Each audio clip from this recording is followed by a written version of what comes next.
प्यारे बच्चों, आपका अपना चैनल कैरियर इम्पैक्ट रांची में आपका वेलकम है, स्वागत है, खैर मकदम है। मैं मोहम्मद अकबर इस चैनल में लगातार नए नए वीडियो मैथ और रीजनिंग के अपलोड कर रहे हैं, सिर्फ आप लोगों के लिए। और जो अपकमिंग एग्ज़ाम्स आने वाले हैं, जेएसएससी सचिवालय और पीपीएससी, इन दोनों के लिए ऐसे क्वेश्चंस को सिलेक्ट कर रहे हैं और उसके हम शॉर्टकट ट्रिक से बना के दिखा रहे हैं कि देखो क्वेश्चन किस प्रकार आता है और इस तरह के सवाल के आंसर को हम लोग कैसे देते हैं। तो आपके एग्जाम्स के पॉइंट ऑफ व्यू से ही हम वीडियो को बना रहे हैं और कंटिन्यू अपलोड कर रहे हैं ऑलमोस्ट डेली। अभी तो फिलहाल डेली 1 या 2 वीडियो आ रहा है इस चैनल पे। और आप अगर कंटिन्यू इस चैनल से जुड़े रहते हैं और जैसा हम बताते हैं उस तरह से अगर आप करते हैं तो यकीन मानिए कि आपके जेएसएससी सचिवालय जो 2023 में ऑलमोस्ट हो जाएगा, उससे एक भी सवाल छूटेगा नहीं। हम एक नहीं कई बार बोल चुके, अगर किस्मत खराब रहेगा तभी एक आध क्वेश्चन छूटे। और बीपीएससी जो एग्जाम्स पीटी के होने वाले हैं उसमें भी मेंटल एबिलिटी के 10 से 12 सवाल जो पूछे जाते हैं उससे भी एक सवाल नहीं छूटेगा। क्या कि दोनों एग्जाम्स को ध्यान में रखते हुए इस तरह की वीडियो हम बना रहे हैं और क्वेश्चन का सिलेक्शन कर रहे हैं। ये क्वेश्चन दरअसल गेस क्वेश्चन है और वीडियो को लगातार आप देखिएगा और प्रैक्टिस करेंगे तो बहुत फायदा होगा। अगर कोई दिक्कत हो किसी भी सवाल पे या कोई कंफ्यूजन हो तो आप कमेंट के जरिए मुझसे कांटेक्ट कर सकते हैं।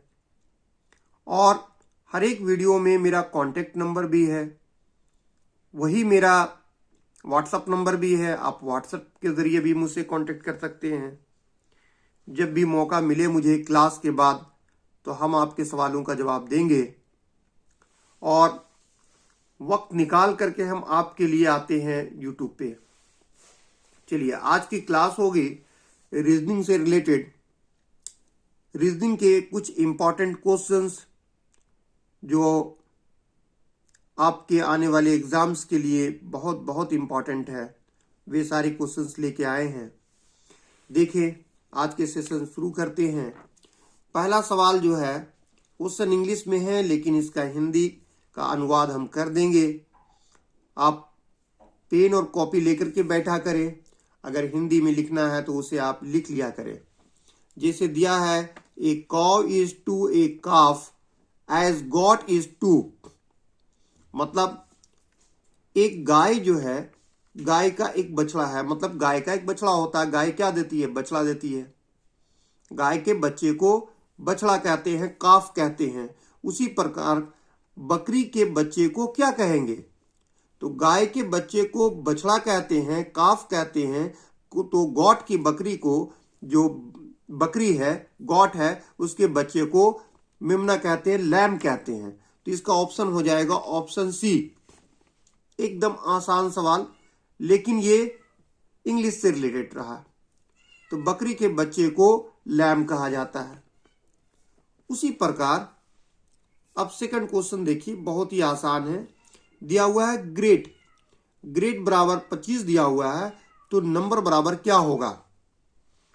तो ग्रेट का वैल्यू दे रखा है 25, नंबर बराबर क्या होगा? तो आपको इसको कई तरह से सोचना होगा कि 25 कैसे लाया। कहीं ऐसा तो नहीं कि इसकी प्लेस वैल्यू जोड़ के लाया हो। तो देख रहे हैं कि टी का प्लेस वैल्यू 20 होता है, ए का 1 आता है 21, ई का 5 होता है 26। तो इसी करने से ही तो 25 से ज्यादा हो रहा है। मतलब इस तरह से काम नहीं किया है ये। अब इसको कुछ और सोचे हम कि और कुछ किया होगा। कहीं ऐसा तो नहीं कि इसका विपरीत अक्षर ले लिया हो। जैसे टी का विपरीत होता है, क्या होता है? G T. तो इसका हो जाएगा जी।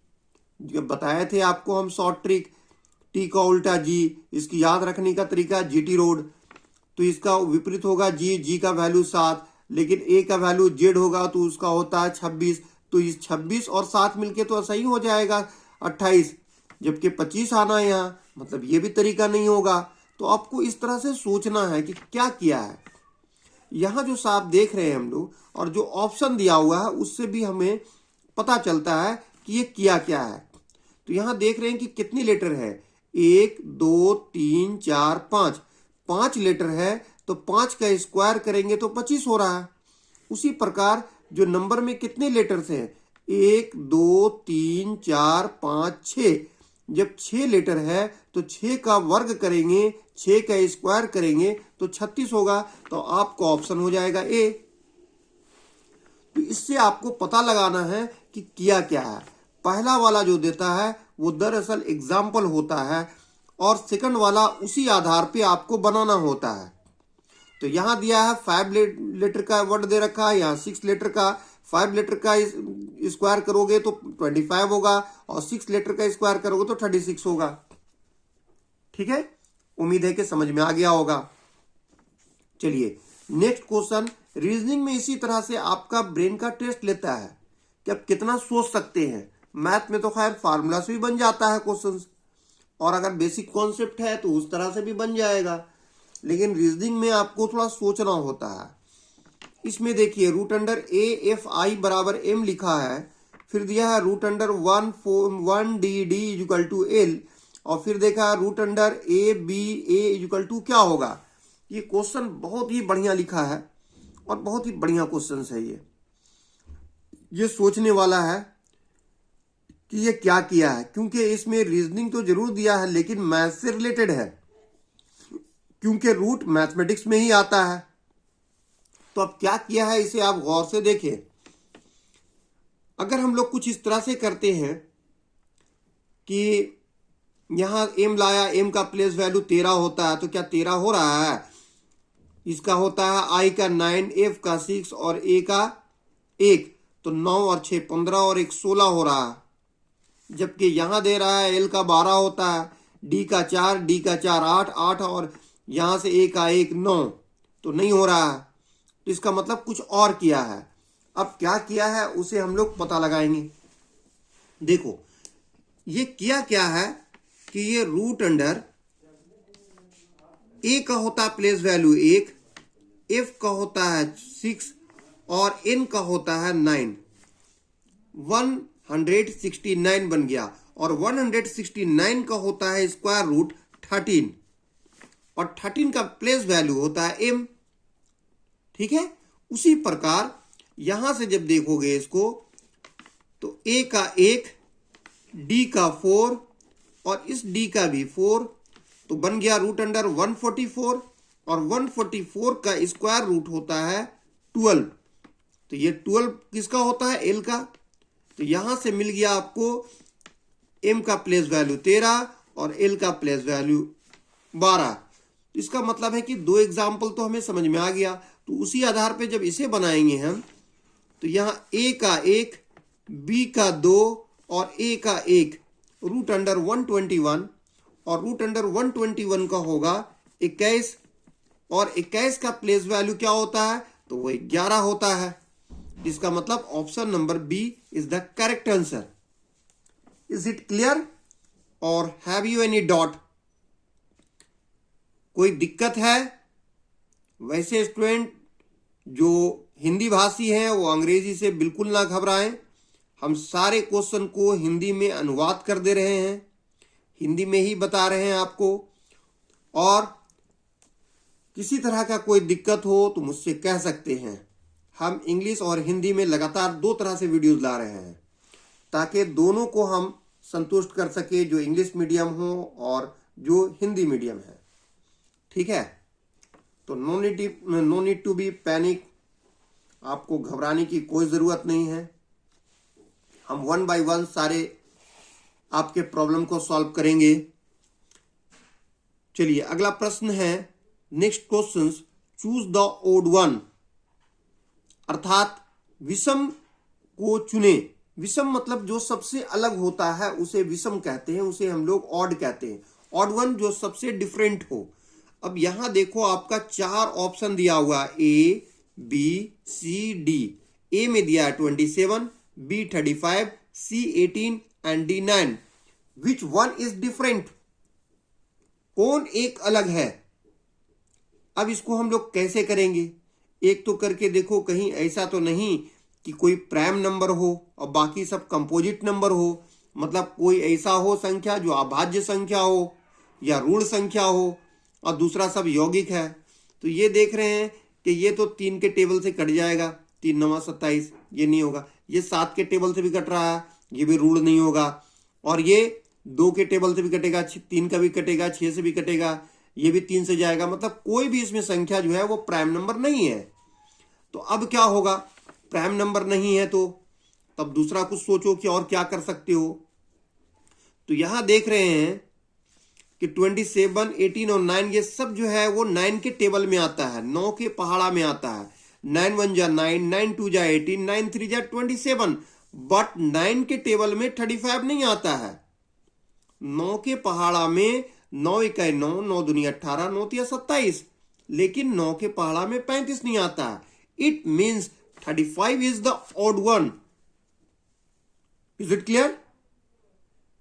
समझ में आ गया कि सब तो ये दिया हुआ है multiple of 9, but 35 is totally different, ये बिल्कुल अलग है। तो ऑड वन यही होगा। क्लियर है? तो देख रहे हैं सवाल को बनाने में क्या वक्त लगता है। जब हम मैथ बनाते हैं तो मैथ भी आपको हम बताते हैं कि किस तरह से शॉर्ट ट्रिक्स पे बनेंगे। क्वेश्चन जो देता है लगता तो जरूर है कॉम्प्लिकेटेड, लेकिन वो सॉल्व होता है जब, तो बहुत ही आसानी से सॉल्व हो जाता है। तो सिर्फ चाहिए आपको थोड़ी सी प्रैक्टिस और थोड़ी C concept clear.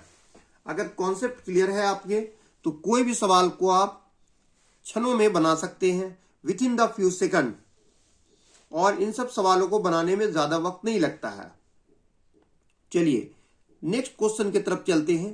Question number 5। Question number 5 बोलता है, if first half of English alphabet is written in reverse order.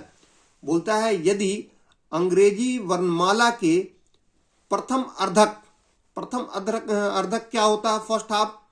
Total English में ए से लेकर जेड तक के 26 अक्षर होते हैं। There are 26 letter in English alphabet. English alphabet में 26 लेटर्स होते हैं और इसका फर्स्ट हाफ होता है ए से लेकर के एम तक। ए से लेकर के एम तक होता है वो फर्स्ट हाफ होता है, और फर्स्ट सेल भी कहते हैं इसको, प्रथम अर्धक। और सेकंड एन से लेके जेड तक जो होता है इसे सेकंड हाफ या सेकंड सेल कहते हैं या द्वितीयक अर्धक कहते हैं हिंदी में। तो बोलता है कि फर्स्ट हाफ को इंग्लिश अल्फाबेट के, the first half of the English alphabet is written in reverse order. Reverse order बोलते हैं उल्टी। जैसे इंग्लिश जो लिखते हो ए बी सी डी, इस तरह से जेड तक जाएंगे, यह है अल्फाबेटिकल ऑर्डर। और इसी का जब ऑपोजिट डायरेक्शन जाते हो, पहले लिखेंगे जेड, फिर लिखेंगे वाई, फिर लिखेंगे डब्ल्यू, इस तरह से लिखते जाते हैं जेड वाई एक्स डब्ल्यू। तो ये हो गया रिवर्स ऑर्डर। तो बोलता है कि फर्स्ट हाफ को रिवर्स ऑर्डर में लिखा जाए। रिवर्स ऑर्डर में लिखेंगे तो कैसे लिखेंगे इसको? रिवर्स ऑर्डर में लिखेंगे तो कुछ इस तरह से लिखेंगे। कितना तक के होता है? फर्स्ट लेके एम तक के होता है, एम, और इधर से स्टार्ट होगा, मतलब होगा क्या? ए बी सी, इस तरह से कहां तक लिखेंगे? रिवर्स ऑर्डर तक लिखेंगे। फर्स्ट हाफ हो गया, और फर्स्ट हाफ को कहां तक लिखे? रिवर्स ऑर्डर में। देखो यहां से स्टार्ट करेंगे, एम 13, उसके बाद एल 12, इस तरह से के 11, कहां तक जाएंगे? ए तक के जाएंगे।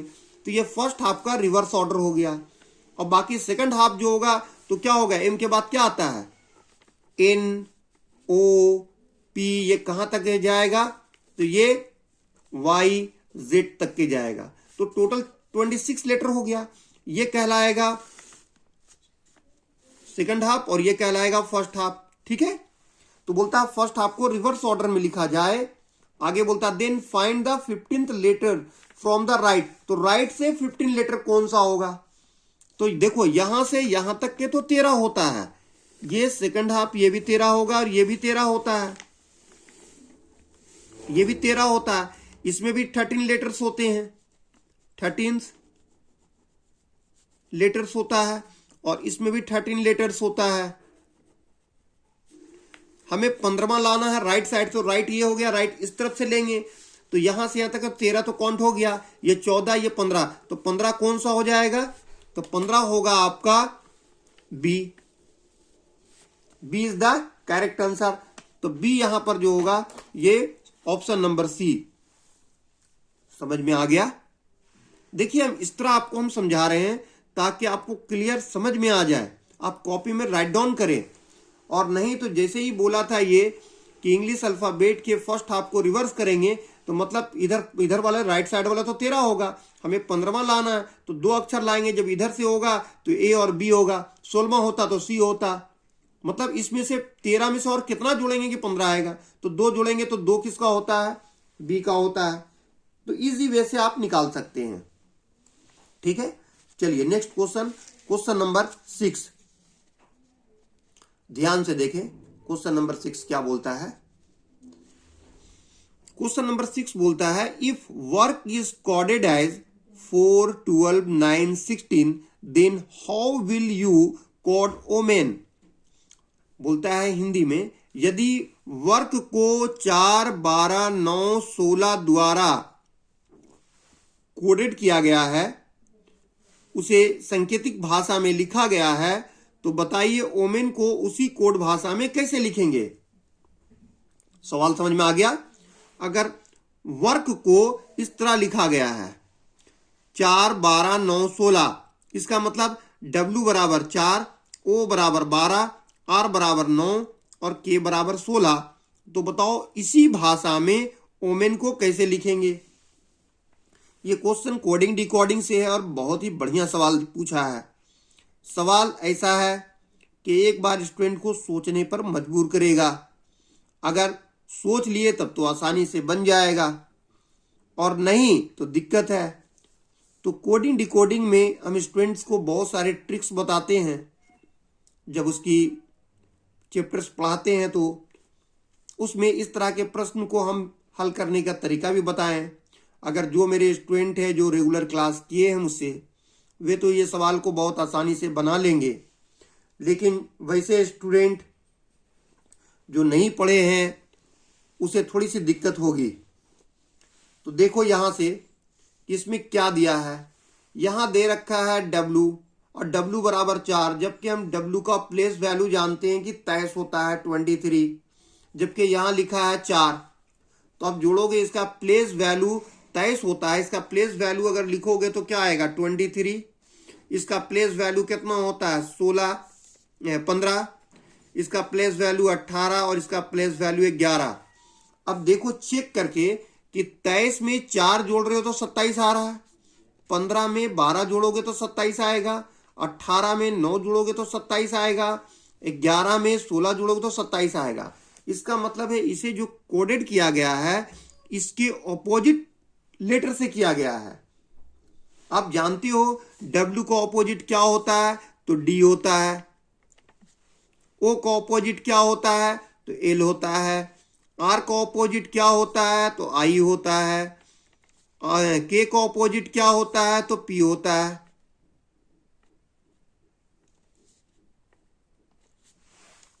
ठीक है, तो सब ऑपोजिट लेटर से इसको कोड किया गया है।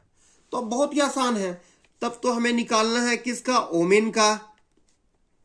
ओमेन का हमें निकालना है तो हम निकाल सकते हैं। अब हमें पता चल गया, इसको ब्रेक कर दिए हम कोड को।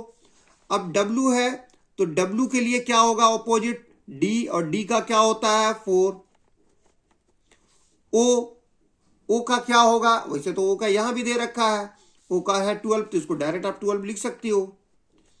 बट M का ऑपोजिट होता है N और N का होता है 14, तो इसे लिखोगे 14।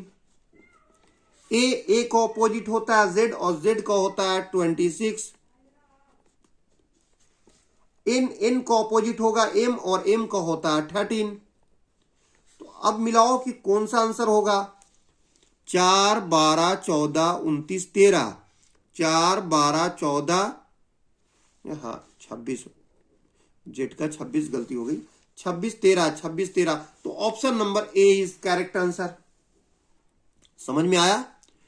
तो कोडिंग डिकोडिंग का बहुत ही बढ़िया सवाल था ये, बहुत ही अच्छा सवाल।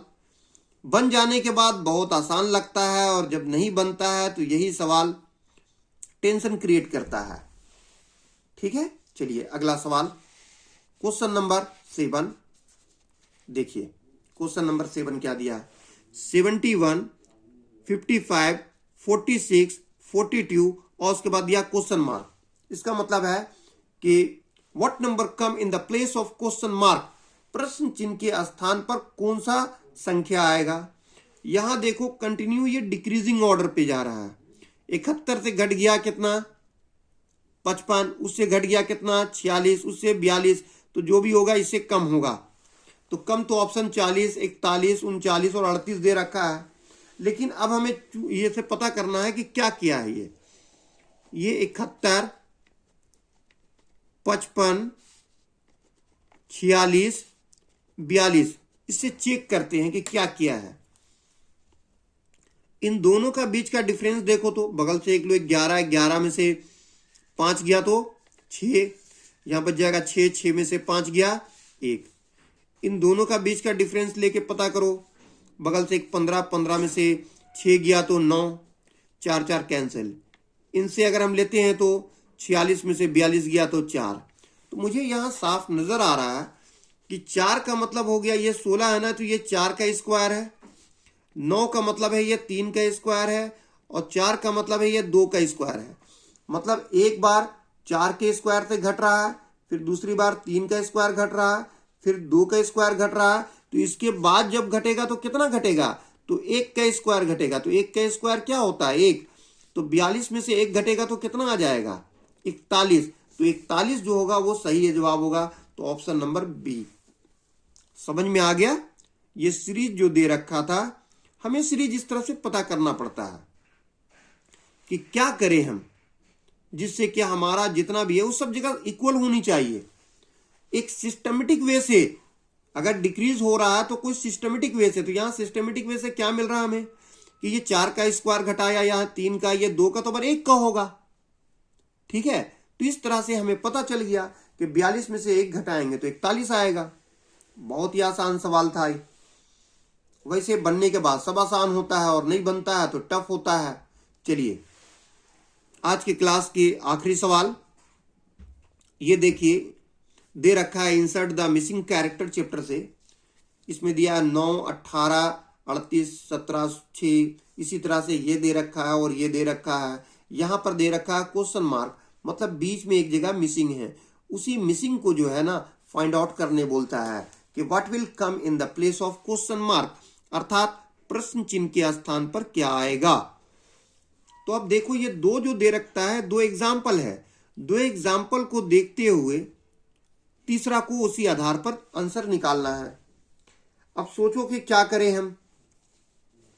अगर ये चारों को जोड़ते हैं तो क्या 38 आएगा, तो देख रहे हैं 18 और 17 को जोड़ देंगे तो ऐसे ही मिलके 35 हो जाएगा।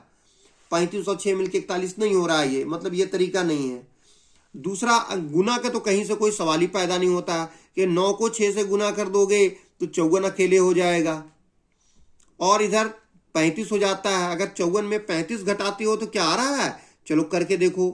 9 छक 54, 54 में से दोनों को जोड़ेंगे 35, तो जोड़ेंगे हम और फिर घटाएंगे तो ये देखो बगल से एक 14, 14 में से 5 गया तो बचेगा 9, जबकि 9 तो यहाँ है नहीं, और 4 में से 3 गया तो एक 19, 19 दूना 38, ये तो एक आ रहा है अगर दूना कर दे तो इसको। चलो क्या इस तरीका से ये आता है, इसको भी चेक करेंगे। दोनों को गुना करेंगे, पहले 19 को 9 से गुना करेंगे, 9 9 81 का 1 बचेगा 8, 9 1 9 और 8 17, और 11 को 11 से गुना करेंगे तो 121, घटाइए 1 में से 1 गया तो 0, 7 में से 2 गया 5, 1 1 कैंसिल। अब इसका दुगुना करेंगे, 50 दूना तो ये 100 नहीं हो रहा है, मतलब ये तरीका गलत है।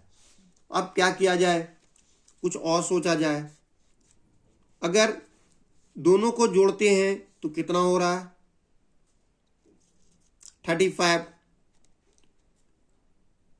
35 हो रहा है, और इन दोनों का डिफरेंस लेते हैं तो कितना हो रहा है, 9 में से 6 गया तो 3, तो उसको भी जोड़ देंगे, दोनों का डिफरेंस, तो ये 38 आ रहा है। क्या इस तरीका से आएगा? दोनों को जोड़ेंगे, 11 और 11 मिलके 22, इन दोनों का डिफरेंस मिले देखेंगे 19 और 9 का अंतर हो जाएगा 10, 10 जोड़ने पे कितना आ रहा है? 32। हाँ, इस तरीके से तो आ रहा है। चलिए, क्या इसी तरीका से अप्लाई करते हैं? इन दोनों को जोड़ेंगे, 12 और 8 मिलके तो हो जाएगा 20, और इन दोनों का बीच का अंतर कितना है? 11। 11 अगर घटा देंगे इन दोनों के बीच में तो आ रहा है 9। ऑप्शन है 9? यस, ये ऑप्शन है। तो option A is correct answer. समझ में आ गया? क्या किया गया?